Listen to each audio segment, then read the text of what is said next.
Missions Pulse. Know God's heart, join His mission. This podcast is powered by Within Reach Global. Subscribe, watch, and listen on YouTube today. Visit missionspulse.com. Well, what an honor it is to have you on the show today, Kristi Hambrice. Thank you very much. I'm really excited to be here. This is a great opportunity for me to get to share what I'm doing and what's going on in Chiang Mai. Yeah, and I'm excited to hear that because, you were talking before this even started. And it's amazing these kind of divine sequences of events that occur in our lives that kind of reshift the trajectory of our lives. And you end up doing something you maybe never thought you were meant out to do. Yeah. Why did you originally, why don't you tell us a little bit about yourself? How did you first come to Thailand or come to faith before that? Yeah, sure. Well, we've been here almost 9 years. And if you had told me 20 years ago that I'd be living outside of Arkansas, let alone the United States, I would probably wouldn't have believed you at all. And but we came here about 9 years ago to use business as a means for sharing our lives and sharing our faith with people that have less opportunity to know about that. But I had no intention at that time of starting a small business, but really believe in living life intentionally. And so, but prior to coming here, we've also lived 1 year in India and then worked with another organization in the States and all of that, and as well as having 3 kids and raising 3 kids, doing life. And I was a homeschool mom. So were you? I was homeschooled all my life. I got my good enough degree, my GED. Yeah, and you're really still normal. I think that's people meet my kids sometimes like, wow, I would never know your kids were homeschooled. I left my cape upstairs. I didn't wear my homeschool cape. I didn't wear my hammer pants today. Oh, that's a shame. Yeah, that's a real shame. You made hammer pants. I didn't make them, but I know all about that. All right. We were a hammer pants kind of yourself kind of family. Yeah. So. No, well, for women, that would have been like the little jumper, the denim jumper. Yes. We probably were guilty of wearing those, and maybe even matching ones occasionally, right? But alas, we digress. So homeschool mom. Yeah, homeschool mom, full time, and then we moved here, and when we moved here, there was a real battle in my heart about my kids were almost finished with school. So there was part of me that didn't want to lay down the homeschool mom badge that I thought I was going to get at the end when I finished that race. But I knew that living in a country with a culture as different as Thailand and language differences that were so huge, just English speaking is not hardly, there's very few Thai people who speak English here. So I wanted to learn language and I wanted to engage in the culture I was in. And so really decided that was the time for our kids to go to school. So our kids went to international school here. I see, okay. And then we spent the first 2 years just learning language and culture. So we were very intentional about taking time that we needed to learn about Thai culture and language so that we could engage in ways that were transformational and could make a difference here. I'm going to pause you right there because we're going to get into your story a little bit more, but I want to linger right there for a second because I think that's such a powerful way. I always say language is a key that unlocks culture. Yeah. For those serving abroad, for those, global kingdom workers, we'll call them. I mean, you want to make an impact. You want to live life intentionally and just see God at work. I mean, language is the key to get you there in many ways. No, yeah, I totally agree. Like, I think when I meet people now that are like, oh, I wish I could speak Thai like you do, or and they'll say, I just wish I knew what Thai people were thinking. And there's just no other way to be able to know that. I mean, a translator works, but the fact that I sit with my staff and when they're crying and they're saying, oh, I don't have money for this, or my husband did this, or telling some story about their life, if I couldn't engage in that and it was going through a translator, it would be a really different type of relationship. Different dynamic. A totally different dynamic. Probably not nearly as intimate and relational as you'd like it to be. And I think trusting me. I think that these women, even though I make mistakes in my language and I use wrong words and they giggle at me, the fact that they know that I care enough to try to communicate in their language, I think opens them up to share things with me, opens them up to trust me with things that they wouldn't if they had to tell someone else and that other person was telling me. Well, they can see your investment. Yeah. You've invested into the Thai culture. Yeah. And now you can explore the nuances of, people are watching, maybe some are listening, they're looking at you thinking, I don't believe that you could speak Thai. You're going to give us a little, can you do it in this context, looking at me? พูดภาษาไทยได้ ได้ได้ไหม ทำไมคุณ ไม่ได้ชื่อว่าฉันเป็นคนที่พูดภาษาไทยได้ Wow, พูดเก่งมาก So my Thai is not nearly as good as yours. Wow. I studied Chinese for 3.5 years, Mandarin, and so moving from Chinese to Thai is a lot less of a hurdle than coming Thai as a second language. Yeah, well, I'm really glad God didn't ask me to learn Chinese. I might be in real trouble if I had to do that as well. But it was a long, long, painful journey. Definitely one of the hardest things I've ever attempted. And it took me longer. It took me 28 months to actually pass what kind of a standard of fluency. And about 16, 18 months, some of my other friends had already finished. And I was still, only halfway there. And my teacher said, the only people who don't learn Thai are those who quit. Wow. So it was a real marker for me. And I was like, all right, I'm just not going to quit. And took about another 16 months. Wow. Yeah. Some people, languages come easier too. Yeah. Others not. It's definitely a lot more work. Yeah. But that is good advice. Yeah. I think just being willing to put in the effort and the time and stop. I just had to decide whatever ability I'm going to have, whatever level of fluency I'm going to end up at, then I'm just going to be faithful to move to that direction. I still don't speak Thai nearly as beautifully as some other people, and I hear other foreigners speak Thai, and I'm like so jealous. But this is what I can do. Yes. And so I'm going to use what I can do. And then the Thai people are so gracious to let me fumble my way through some things. And I learn something new every day. And forget about conversations about nuclear physics in Thai. Yeah, no, I don't do any of those. Ask me about car parts, I can't help you at all. But when it comes to cleaning or basic business or shopping, I can help you with those things. Excellent. I'm proud of you for putting in that time. I think it speaks volumes. Again, putting in the investment to see returns relationally and through friendships down the road, which would otherwise never be opened up to you had you not been able to communicate in the mother tongue. Right. Yeah. That 5 years ago, we've been here 9 years, so probably 5 years ago, I still got asked the question a lot by Thai people. So how long are you staying? Yeah. Are you really staying? Now, nobody asks me that. I think that because of your language skills? Because I speak in Thai, then they're no longer like, well, you're just here. You're not itinerant anymore. Yeah, right. They really believe that I really care and that I've come to offer up my life, my resources, to do what I can to make a difference. That's what seems to strike me about you. And we're going to get into in a second here what has come about through these many years in Thailand, the business that you own and operate. But it seems that relational or intentional aspect of trying to build friendships around you, a community, being normal and living life on mission overseas. You explained to me recently that, your life is not much different than any other believer in Jesus who just lives in a different geographical coordinate. Right. Yeah, I believe that. Yeah. I don't consider my life different than what I would be doing if I was still living in the States, if that's where I was supposed to be. I hope that I would be living just as intentionally with what I really believe is that God made this world, He made all of us, and He loves us. Yeah. And that those of us who know that get the opportunity to share that with those people who don't. And so what I do every day, whether that was when I was raising my kids, it was raising kids who knew that and who believed that and who would live their life under that understanding and that belief. And now that those kids are grown and living their own lives, then I'm doing that intentionally with the people that are in my circle and naturally around me. And it's life-giving. It seems very natural to me, right? To just do what I would do here in the same way I would do that if I was living in my home country.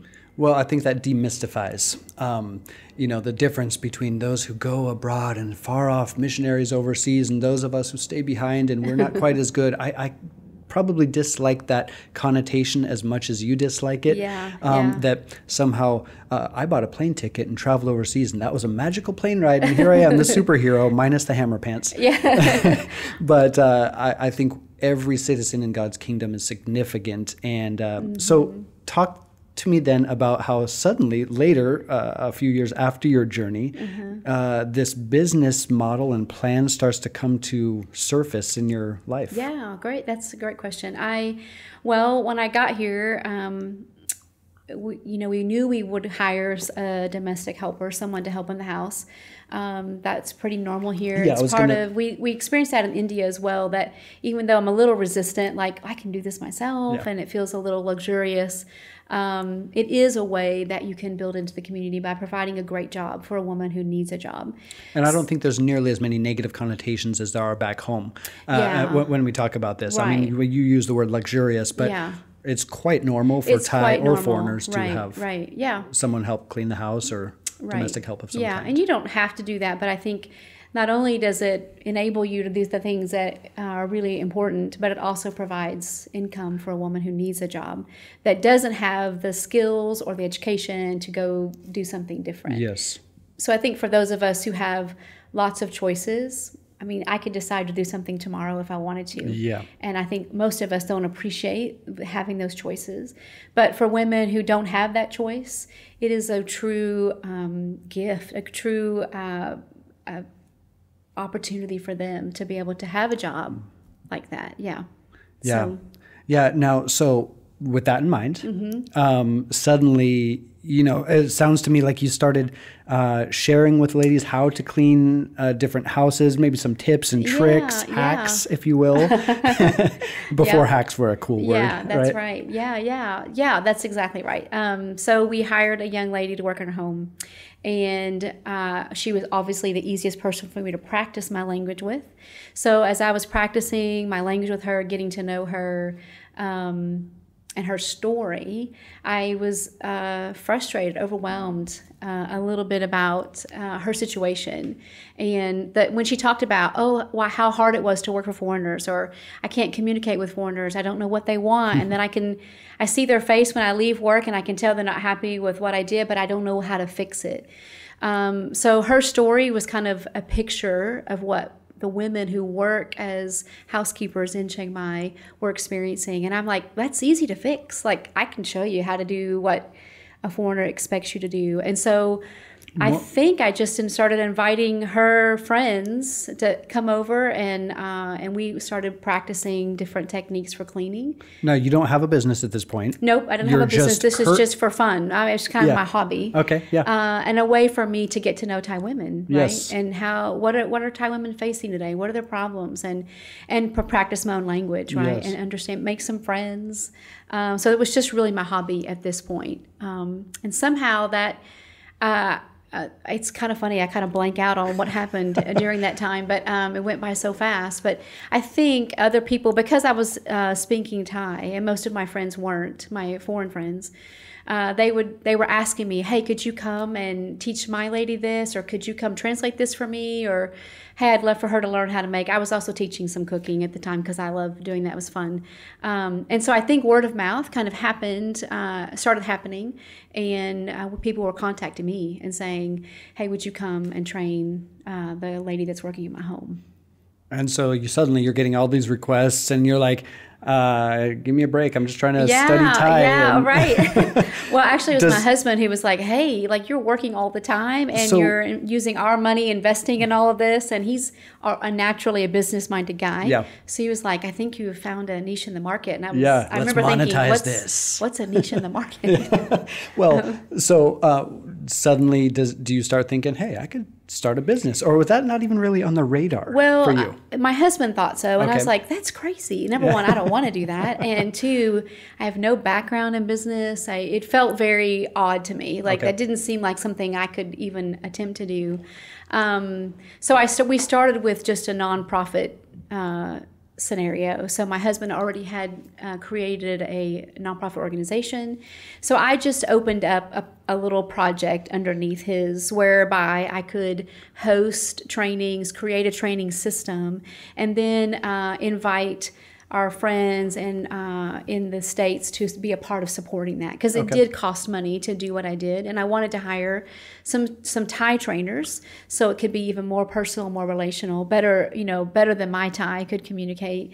So we opened it as a project, as underneath the foundation, and it still operates that way. The training side does, but so that's been going about 6.5 years. Okay, so again, let's refresh here. The name of the business is Bliss. Yeah, the name of the business is Bliss Cleaning Care Company, the full name. Yes. And then the name of the training under the foundation is the Bliss Mae Baan Network. Mae Baan meaning? Mae Baan means housekeeper in Thai. Okay. Yeah. So 2 different legal entities, and the network, the foundation side, is what started first. And so really, the business for-profit business is a business as mission kind of model, would you say? Right, absolutely. Yeah. So it's a business that is intentionally trying to do more than one bottom line. We're not just trying to make money, sure, but we're trying to create a real valuable good, a real good service in the community, and provide jobs with dignity and respect for the women that we employ. When you talk about those things, I think there's a number of different places you could go.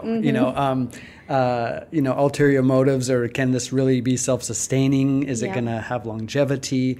In the past and still at present, there's a lot of people. A friend of mine, Steve Shermer, he's the founder of Silk Road Catalyst. He is writing a book, or just finished writing a book, called The Presence of Legitimacy.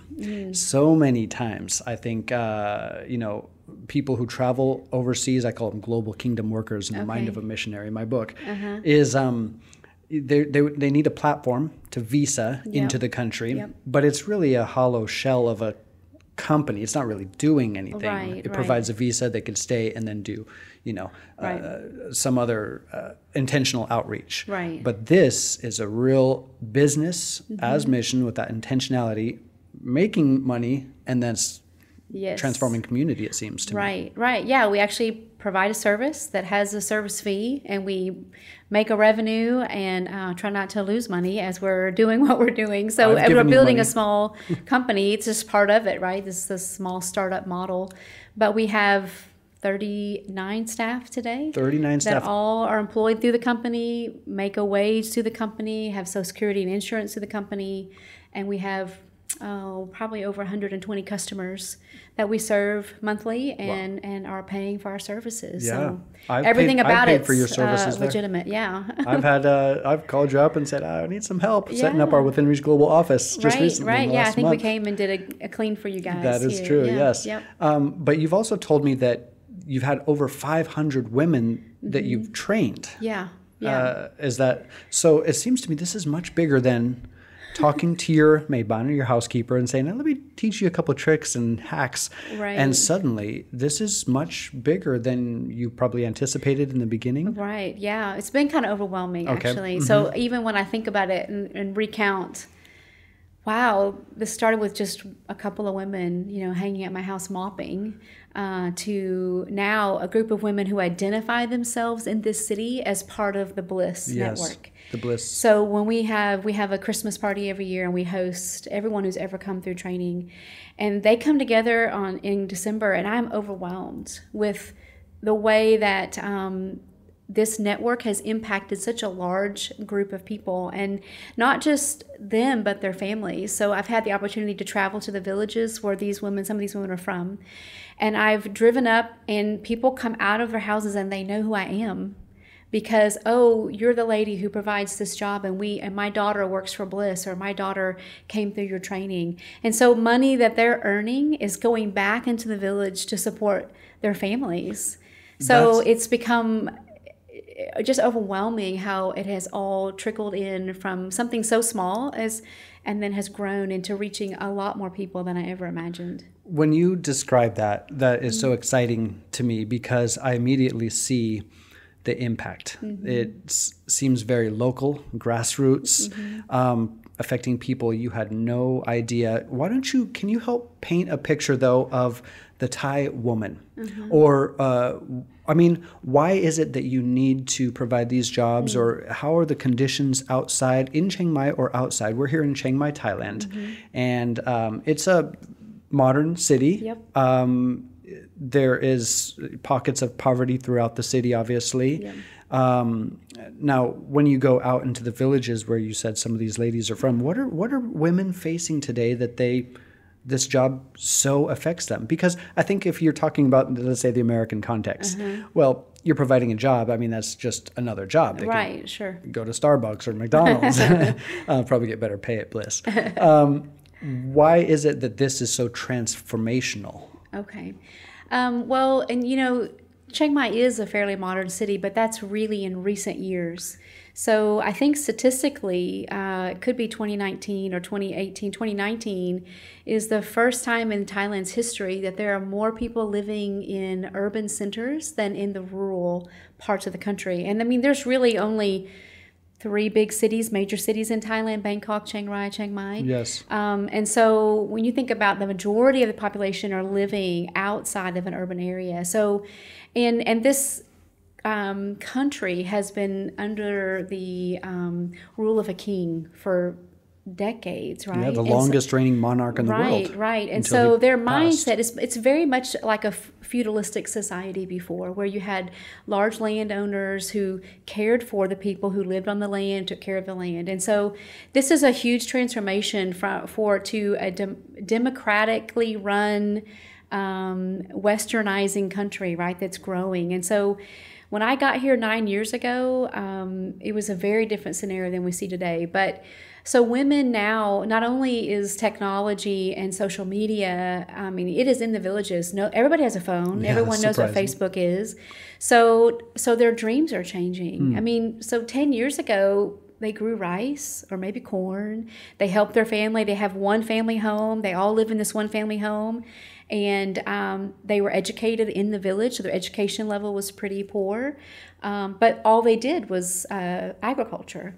And so today, with the world changing, and they know about the malls, and they know that Starbucks is here, and so they're having dreams and desires to do more than just what their parents did. And they want their kids to be educated. So they're coming into the city to find that hope.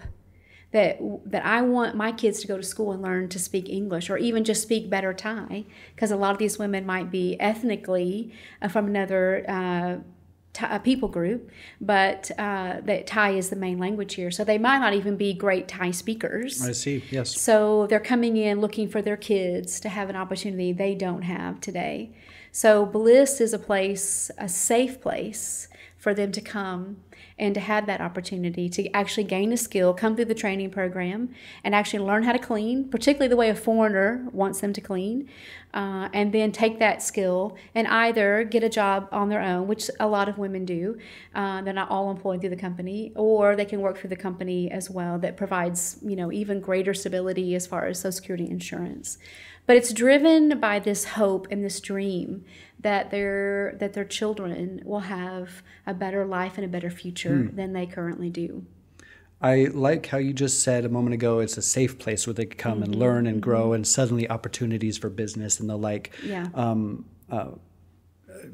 come to them like never before. Yeah. Can we juxtapose this with the opposite side of the possibilities for making money? I mean, I think people generally know what Thailand is, the things that Thailand is going through, and there are many other ways that women are struggling and therefore putting themselves in precarious situations to make money. But Bliss is an alternative that, yes, you can make good money. You learn a skill. It has longevity. And that seems to me that has such a positive aspect. When Thai people hear of this in general, are they very happy about this? Obviously, the families are. What do they think about you? That's a good question. I think they do think it's really unusual, right? They're like, they'll ask me, why do you do this? Why are you here? And I love getting to answer that question about why I'm doing this. One example is I actually have a young lady working in my office who is different than the majority of women who come through. She actually finished college and in accounting. So she's really young. She's 22 years old, and she's been learning how to run our invoicing system. And recently she came to me and was, straightforward and said, hey, I have an opportunity for a job with the government, which is kind of everyone's dream job in this country. There's a lot of benefits working for the government. So I was just so disappointed. I was like, man, I really invested in this girl, and I really want her to run be with me a long time and run my computer systems. But of course, I'm like, yeah, if you have a great opportunity, blessings, go. And so she went and interviewed for this job. And part of the interview, they were asking her, where have you worked and what have you been doing? And so she told them where she was working and who I was and the company. And the lady actually told her, you should stay at that job. Wow. The woman in government. The woman in government who her? was wanting to hire her said, you should stay in that job. Because for what reason? She said, because it's not normal for you to get the kind of training that you're getting, for someone to care about your personal development and who you are. She said, if you work for this job, you're going to do this one job for the rest of the time that you work here. And there is no training opportunities. There's no opportunity for growth. This is what you'll do, and you do the same thing every day. And the lady just recognized that what we were offering this young girl was something that she wouldn't get somewhere else. And I was shocked. I mean, when she came back and said, I decided not to take the job, I'm staying here. I mean, I was so excited. And then just to hear her talk about what the lady said, and then to see, her name is Nam, and to see Nam say, just the excitement in her own heart, right? That she was really excited about being a part of what Bliss is doing. And so that was super encouraging to me. I was going to say, that seems to me like the glory story that we all hope to hear and see one day. Yeah, it was really exciting. Yeah. Especially in BAM initiatives, business is mission, and you want to really, you don't want to just make a buck. This is not your get-rich-quick scheme, right? You're not just the business person, the boss lady. Yeah. Do they call you boss lady? Some of them do, actually. I love that term. I really don't like that, but... I like it. I call my wife that because I know it's true about her. But this is the story that you see goes beyond just the bottom line and says, wow, transformation's happening. Can you tell me a story of maybe some lives, some personal stories that you've journeyed along this path with these women for some time, seen them maybe come from poverty or from lack?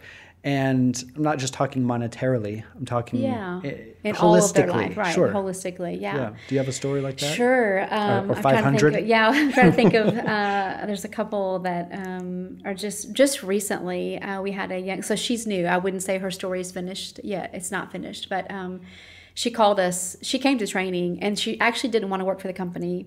She was like, I want more freedom. I want more flexibility, and that's fine.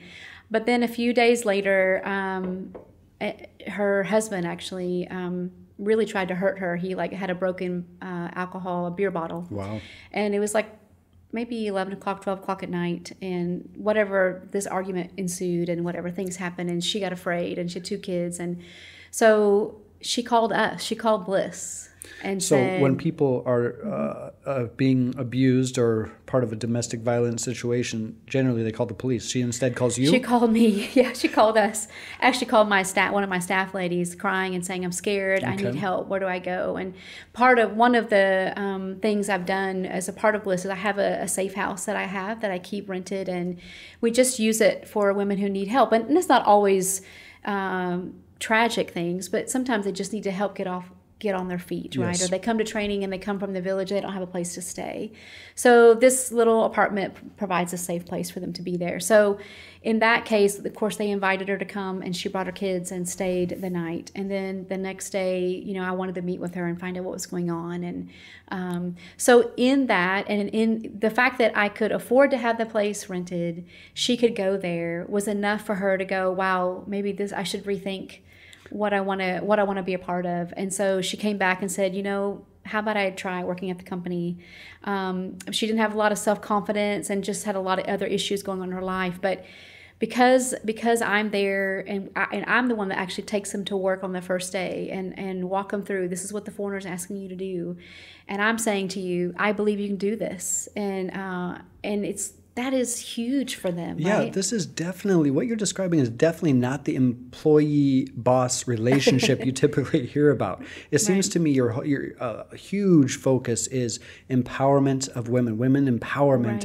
And it's so intimate almost and relational. Right. Sometimes they kind of end up feeling like my kids. Okay. This lady is a little bit older. She's in her 30s, but the way it works on both sides is, you may look at that and think, well, that's such a nice story, and it's so great that you can treat, I have 37 or 39 women today, but on a customer side, so particularly in my context where my customer is a non-Thai speaking, probably not from Thailand customer, for them to see me there translating, you're telling me, well, I want my bathrooms cleaned this way, I want my clothes folded this way, please put this here, whatever, don't touch this. Not only is that the highest quality of service they can imagine for their cleaning service, but most of the time they're really impressed with the fact that I know this housekeeper. She's not just on my staff and I'm not just sending someone to their home. So it provides a lot of trust for them. Like, hey, this is a woman I don't know, but Kristi brought her here and she's communicating with her. And so I don't believe she's going to steal from me. And that not only does that provide the service that the customer wants, but it really changes the way they treat my staff. Yeah. Because there's a real negative vibe about, oh, be careful, all these housekeepers are going to steal from you. I mean, foreigner to foreigner to foreigner pass these stories on as they come into the country. And it's been part of my real heart to come against that and say, man, let's believe the best about these people. But when I'm standing there and advocating for her just by doing my job as a boss and as a business owner, it's not a fake thing I'm doing. I'm actually providing the customer with the service they want and they expect and they're paying for, because we're one of the most expensive services you can use in Chiang Mai. And at the same time, I'm getting to speak into the life of this woman that I believe in you. And I'm putting my confidence, my name, my business name is on you today. And I'm expecting that you can do this because I'm here with you and I'm going to walk you through it. I tell the girls all the time, you can make mistakes all day long.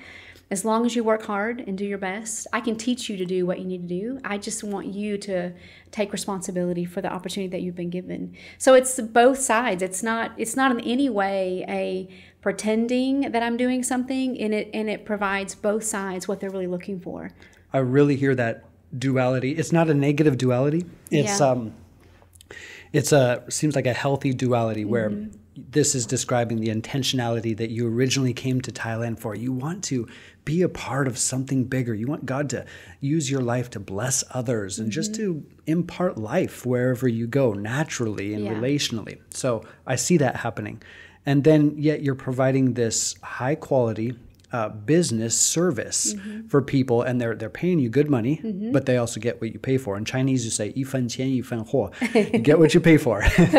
And so I really like that healthy duality. Yeah. I think it speaks to probably a lot of people who are considering how could my life count for something? I mean, there's people who have gone overseas.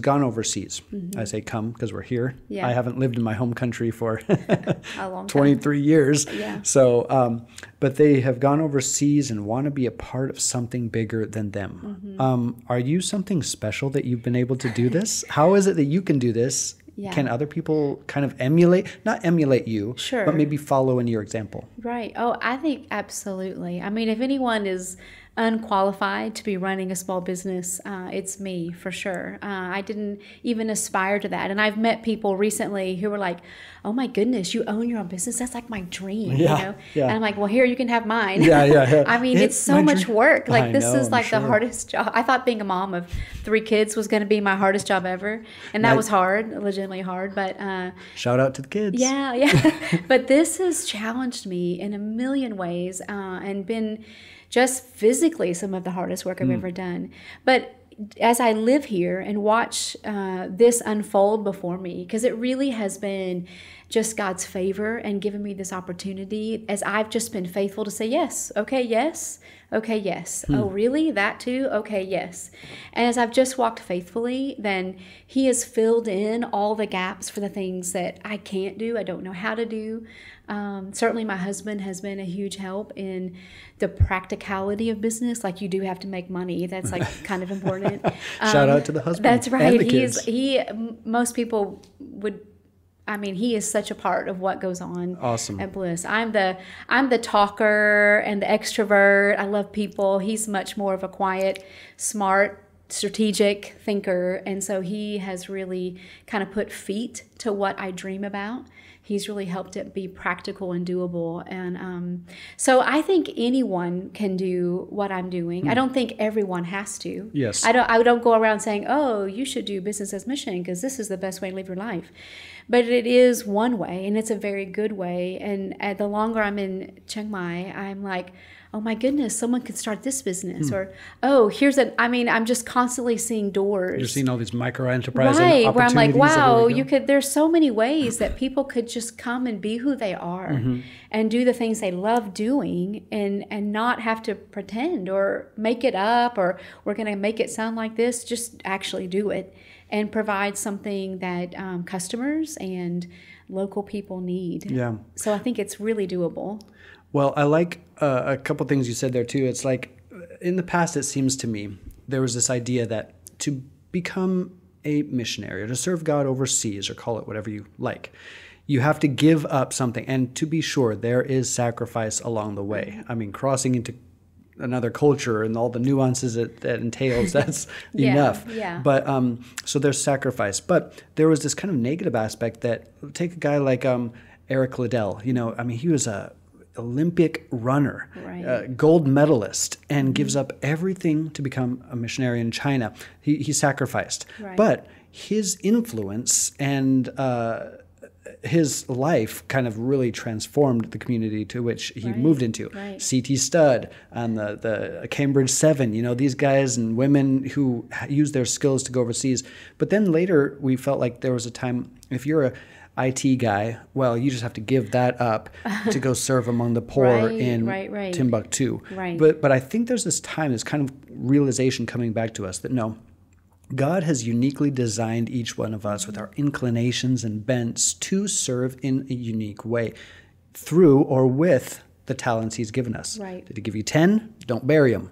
Multiply them. Did he give you 5? And then the guy who got 2 and buries them, Right. I don't think that's what he's calling us to. He's calling us to use our giftings.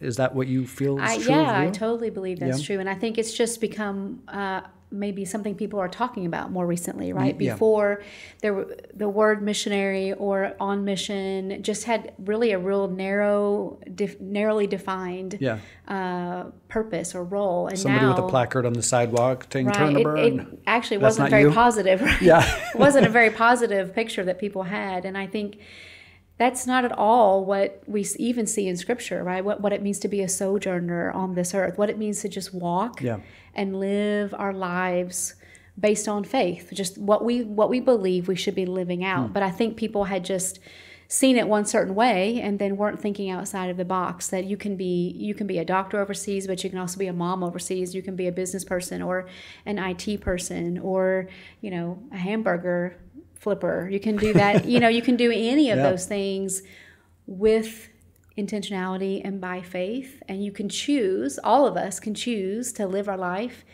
anywhere we want. So I think that the scope is just broadening and people are beginning to think, oh, I didn't even know that was possible. And part of the reason that my husband and I came here was to create an opportunity to help people dream bigger than that and say you can think outside of seminary. You can think outside of church and use the gifts that God's given you to glorify Him in any way He asks you to.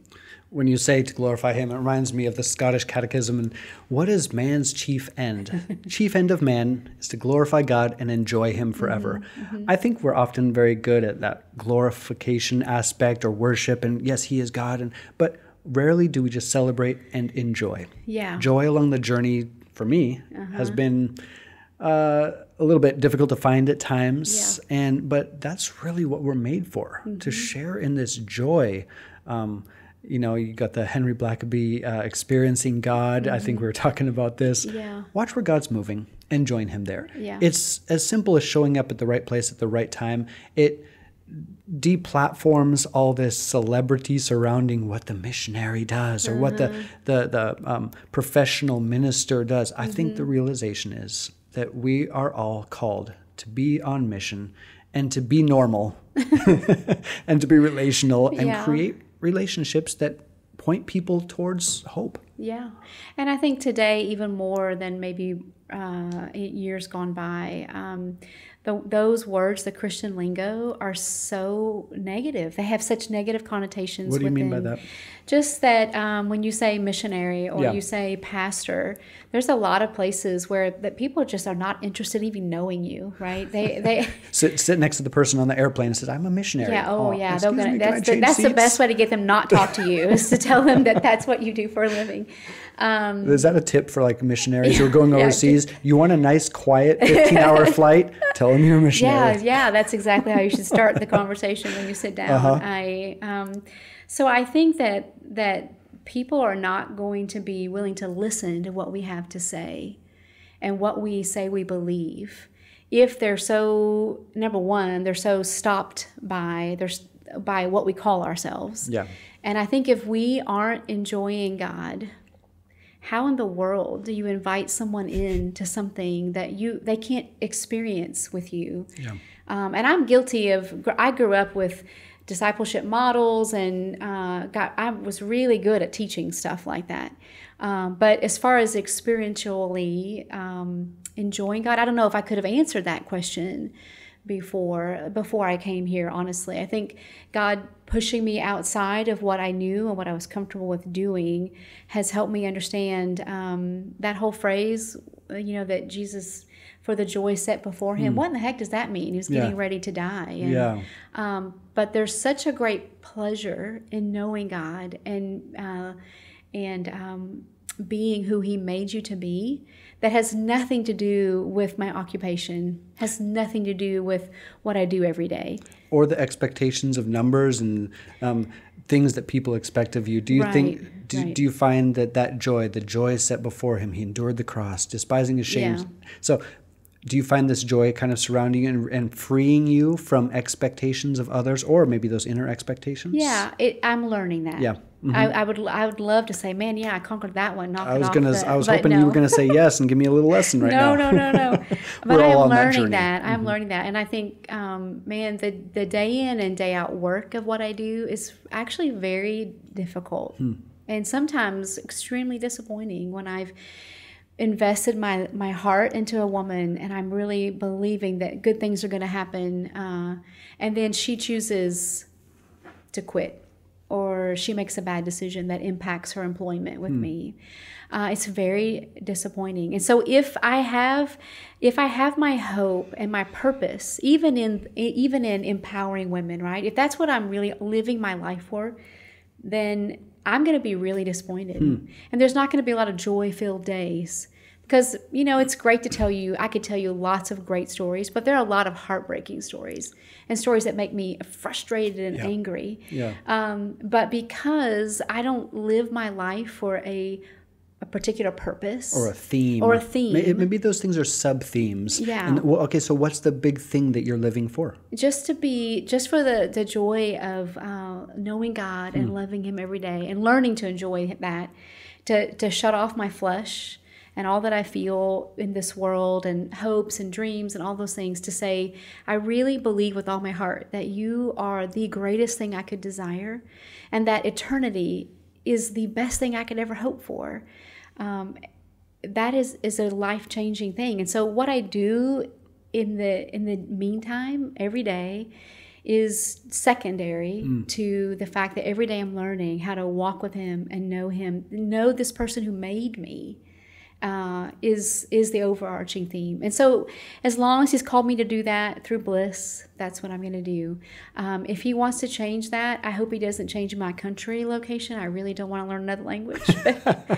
China's available right now. If he does, then it will be my pleasure to serve him in that way. Because you're not living for that sub-theme, that sub-narrative, which is the season we're in now. Right. Maybe. Right. Yeah. It could be a difficult one. It could be a wonderful one. Right. But it'll shift. Yeah. But that overarching theme, it reminds me, I always seem to repeat this on this show. It's Eugene Peterson. He was the interpreter of the Message Bible. Long obedience in the same direction. I'm struck by that theme. Yeah. It's like a succession of willful obedience steps in a long obedience in the same direction. Right. And then the seasons change and the path grows stony, like Christian, the pilgrim walking through Pilgrim's Progress. But then there's placid streams and meadows along the way. But those are all sub-narratives of the bigger story. He's on the way to the celestial city, and that's his destination.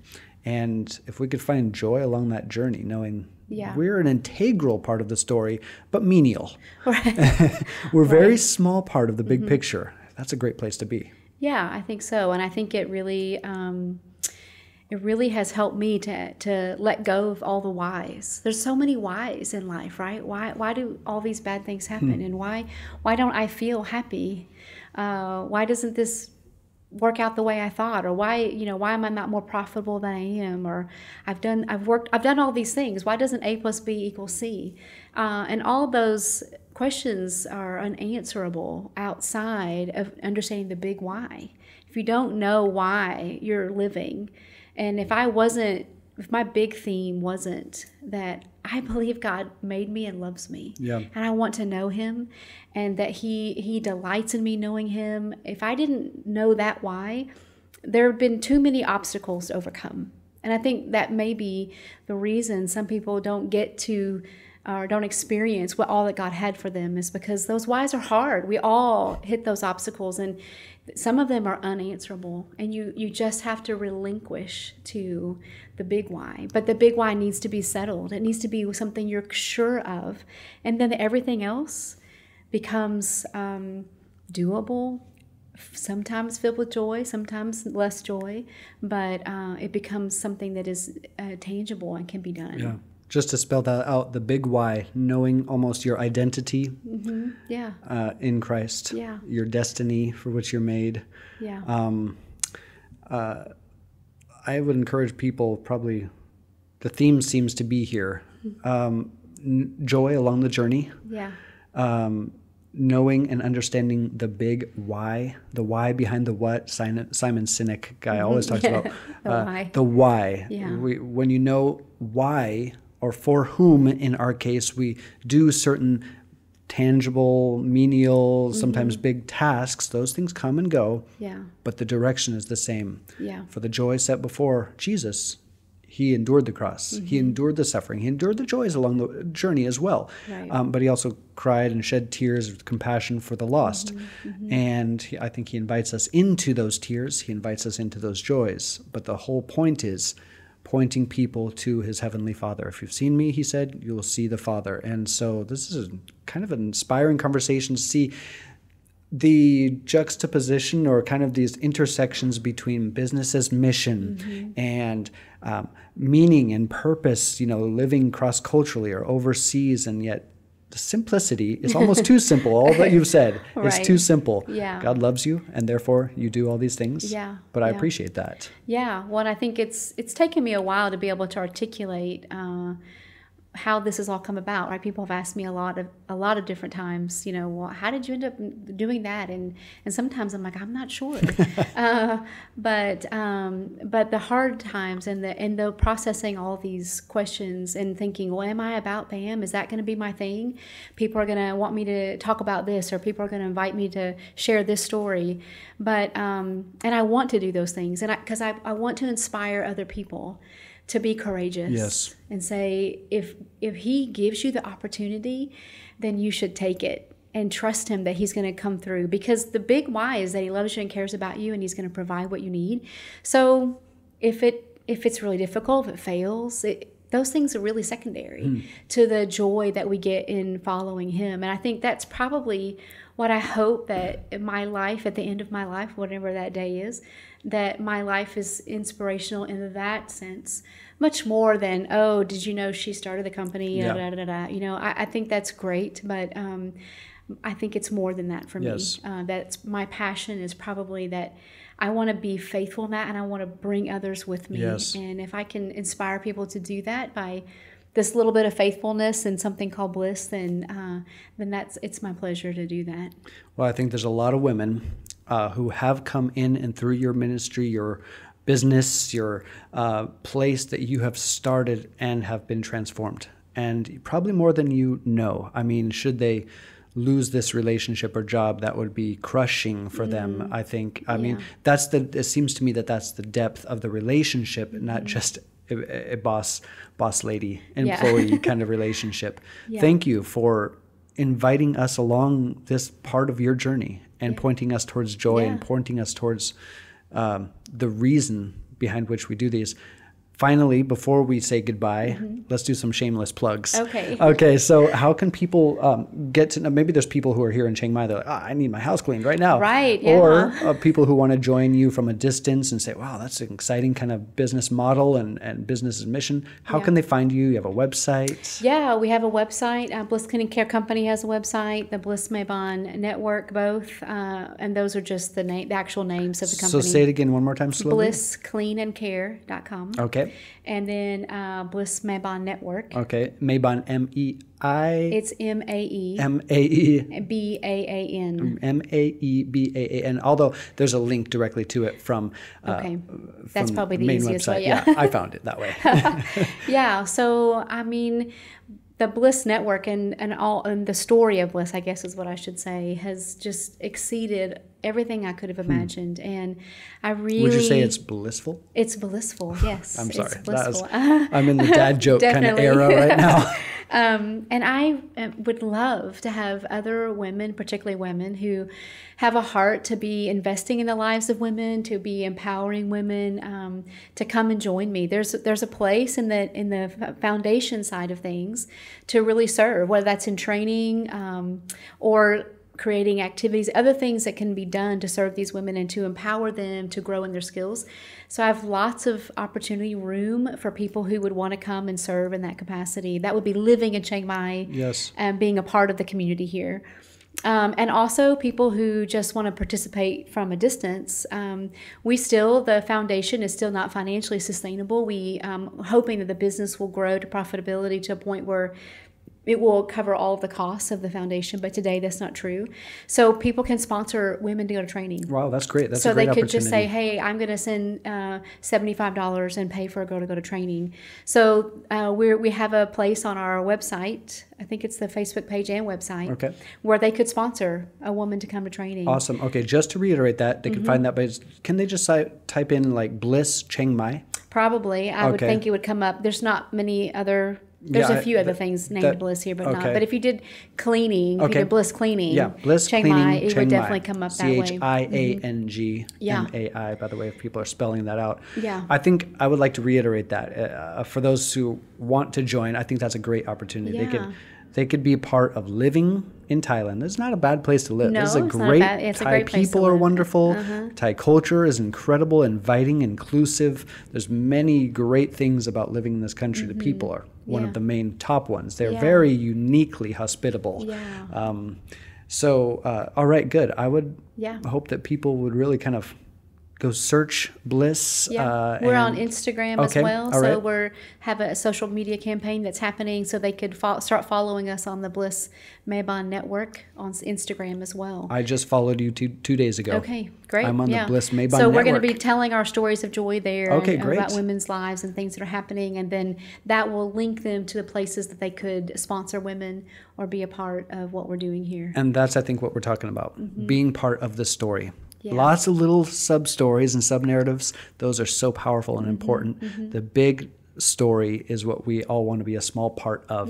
We want to be a part of the enclosure of that book, and you open it up and there's different characters and they're meaningful and necessary along the way. But the overarching story is the book, it's the theme, it's this ongoing process. I really appreciate you sharing your life and how it relates to, I think, those probably watching and listening right now. Yeah. Well, thanks for giving me the opportunity. I've been really looking forward to this and hoping that I could communicate with people a way they can do that. And like I said, inspiring them to be courageous, to do whatever part they have, to be courageous in pursuing that. Amen. All right. Well, Kristi Hambrice, thank you for joining me today. Yeah. Thanks for having me. It's an honor. Missions Pulse. Know God's heart, join His mission. This podcast is powered by Within Reach Global. Subscribe, watch, and listen on YouTube today. Visit missionspulse.com. Thank you so much for watching. If you enjoyed that video, leave a comment below. Tell me what you thought. Also, you might want to check out this video here, and honestly, that one's not bad either. Make sure you subscribe to Missions Pulse by clicking the subscribe button right here, and also click that little bell button so you get notified every single time we post a new video.